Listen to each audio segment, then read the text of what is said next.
What's going on, guys? Nathan here. Today I'm going to give you 6 rather unprofitable poker plays that you really should avoid at the poker table, and I'm also going to give you step-by-step example hands showing you how not to do these 6 things and what you should be doing instead. So without any further ado, let's jump into it, counting down from 6 to 1. Never make these bad plays at the poker table. Alright guys, so number 6 thing that you will never see good poker players doing is check raising top pair versus a nit. Guys, this play has so much fail in it, I don't even know where to begin. Alright, let me talk about a nit first. For those of you guys who don't know, this is the tightest player at the table. This is the guy or girl who's been sitting in a corner for 30 minutes, basically folding every single hand. Guys, they're waiting for a hand like pocket aces or pocket kings or ace king. They're not screwing around. So let me give you an example here. You have a hand like jack 10 of hearts, really nice hand. I definitely suggest playing this in literally all situations. Flop comes down with a 10 of diamonds, 5 of spades, and 6 of diamonds. So decent spot, right? We have top pair. So you check and the nit makes a c-bet. We're going to assume that we're out of position in this scenario here. Guys, you should just call. You never want to be raising here for the simple reason that there is nothing for you to gain. Guys, in every single poker hand, you always want to be running a cost-benefit analysis in your mind. And in a situation like this, let's actually think about it. If we were to raise here, what is the tightest player at the table likely to give us action with? Well, a hand like pocket aces, pocket kings, which obviously have us in very, very bad shape, or they have a hand like ace king, which they're just going to fold. We don't want to make that hand fold. We want to just check and allow that hand to potentially continue bluffing on the turn and river. So guys, I hope you can see that there is literally no benefit for us to be check raising a hand like top pair here. And honestly, this is true for nearly every single player type. There's not a whole lot of benefit, guys, to be check raising top pair. Assuming reasonably deep stacks in a cash game or a tournament, 100 big blinds or so, you typically want to be just check calling your top pair or bet calling. Let's move on to bad poker play number 5 that you will never see good poker players making at the table, and that is chasing a baby flush draw. Guys, from my nearly 20 years in this game, having played this game professionally for over a decade, I have seen so many amateurs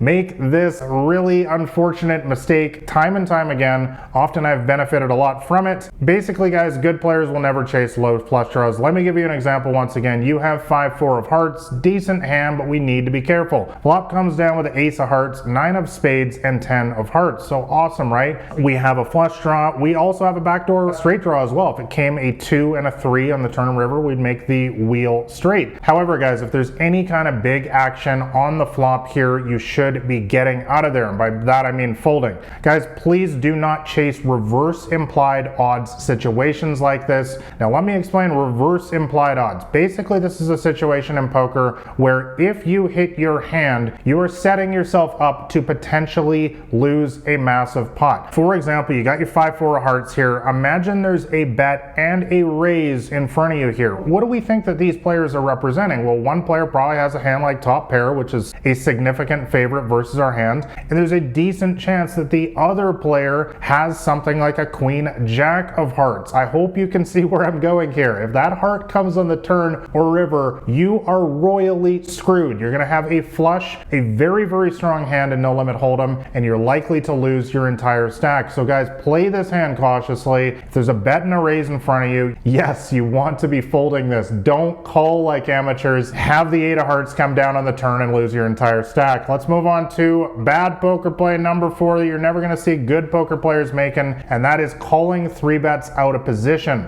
Now this is something that I talk about in all of my poker books, my new training course, and in my free poker cheat sheet as well, which will be the top link in the description below. And basically, guys, as you know, I beat the dead horse of position in poker all the time because all of your winnings come from a few seats at the table. I'm going to put the image up on your screen right now so you can see the seats at the poker table and you can see which ones are the most profitable. And guys, the reason why the cutoff and the button are the most profitable is because you get to act last on the flop, turn, and river. It's going to allow you to get more value bets in, more bluffs in, or fold your hand and save money if you think that you're beat. So for an example, you got pocket threes, you raise it up in early position and a tag tight and aggressive player 3 bets you in middle position. Guys, in a situation like this, all good poker players are going to know that they should be folding here, whereas recreational poker players will often make the call and bleed out tons of chips over the long run. Guys, what you need to know about small pocket pairs like this, I've made videos, by the way, on the channel specifically about small pocket pairs. You can check those out. Make sure you're subscribed as well. What you need to know, guys, is that you're only going to flop a set 12% of the time. Yeah, not very good odds, right? So the problem here in a situation like this is when you raise an early position and then a tight player, remember this is a decent regular, we're not talking about a recreational player here. When a tight, decent player 3-bets you, aka re-raises you in the very next seat, this is a very strong play in poker, guys. They're not screwing around.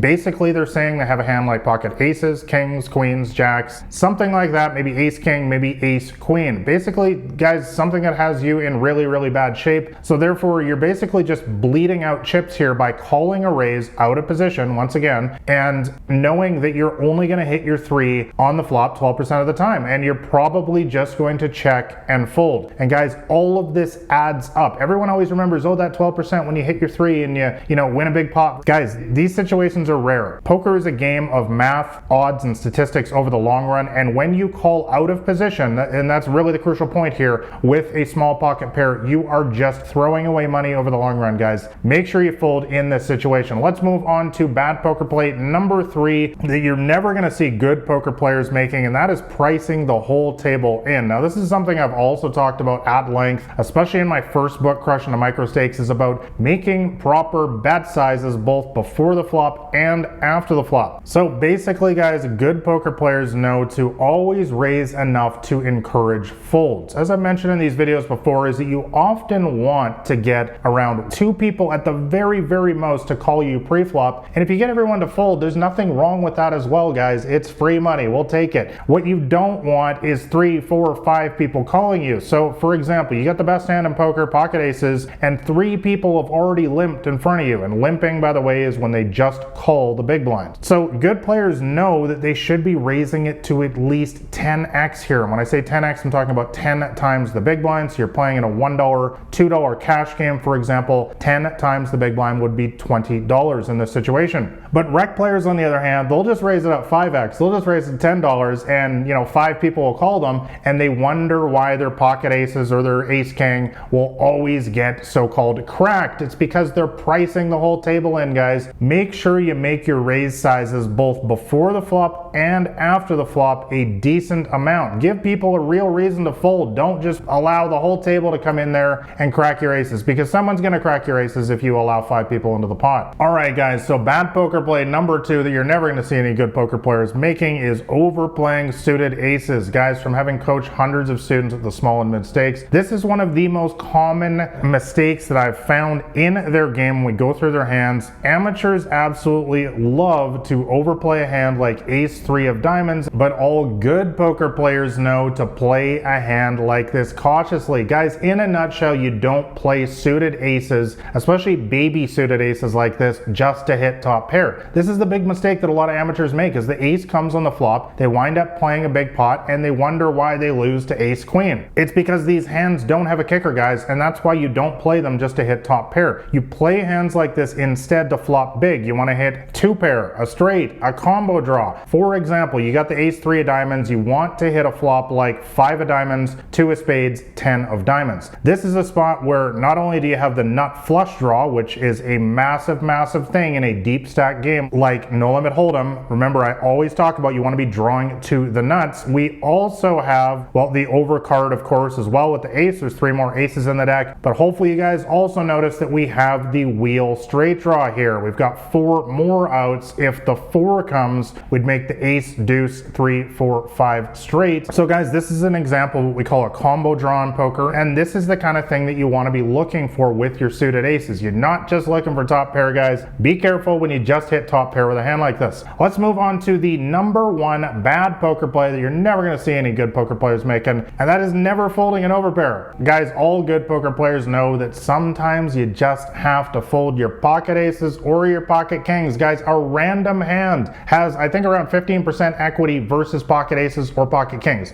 meaning that they're going to crack your aces 1 out of 6 times, and if they have an actual decent hand like pocket tens, it's more like 20% of the time they're going to crack your aces 20 20% of the time. And of course, that's just versus one opponent. If you're against multiple opponents, as we just talked about a couple minutes ago, the chances go up considerably. If there's 3, 4, or 5 people in the pot, your aces might be actually not even a favorite to win the pot. So guys, let me give you an example once again. You have pocket kings and a tight player raises you on a river of queen, 8, 3, 6, jack. Guys, this is a classic situation where you need to be folding your hand. I mean, there are so many different hands that a tight player could have here. And remember guys, tight players don't raise rivers or even turns without really strong hands, aka something that beats one pair, which is all we have here with our pocket kings. Bottom line guys, good poker players don't need to see it. That's what amateurs do. They always call here and the tight player flips over the pocket queens, the pocket 8s, the pocket 3s, the pocket 6s, the pocket jacks, or the queen jack, or the queen 8. Anything that beats you here, the 9-10 for the straight on the river. Guys, you don't need to see it. You have to develop the discipline to be able to fold specifically against the tight player types in a situation like this if you ever want to get ahead in this game. Guys, don't make these 6 bad poker plays at the table. You're never going to see any good poker players making them. Let me know what bad poker plays you've seen in the comments below, and also like and subscribe if you found this one helpful. And lastly, if you want to know my entire strategy to smash the small and mid stakes games, make sure you grab a copy of my free poker cheat sheet. I will link that up as the top link in the description below. Thanks a lot for watching guys. All the best at the poker tables unless you're on mine. This has been Nathan William.